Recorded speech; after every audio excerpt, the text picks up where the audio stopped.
હવે એવા મોટી થિયરી બી પાસ થઈ હોય છે કે આ ઓઇલ ખાવું જોઈએ, આ ઓઇલ ડાયાબિટીસ માટે ખાવું જોઈએ, પણ રિફાઇન્ડ બધા જ ઓઇલ, રિફાઇન્ડ ઓઇલ જે હોય ને, તો બધા જ ઓઇલ કલ્પ્રિટ છે ડાયાબિટીસ માટે.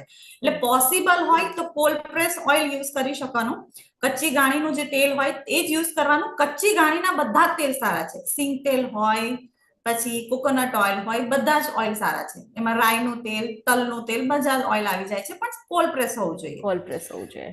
કોલ્ડ પ્રેસ હવે એવું થાય ને કે કોલ્ડ પ્રેસ ઓઇલ બધા અફોર્ડ ના કરી શકે. એ થોડું મોંઘું પડે, કોસ્ટલી પડે, એક્સપેન્સિવ હોય.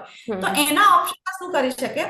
મિક્સ કરી શકે. આપણું રિફાઇન્ડ તો હું કહેતી જ નથી, ફિલ્ટર્ડ ઓઇલ અને કોલ્ડ પ્રેસ ઓઇલને મિક્સ કરી શકે. જેમ કે સબ્જી બનાવીએ તો 1 ચમચી, બે સ્પૂનમાં સબ્જી બનાવવાની કોશિશ કરે તો 1 સ્પૂન તમે ફિલ્ટર્ડ ઓઇલ લઈ શકો, 1 સ્પૂન તમે કોલ્ડ પ્રેસ.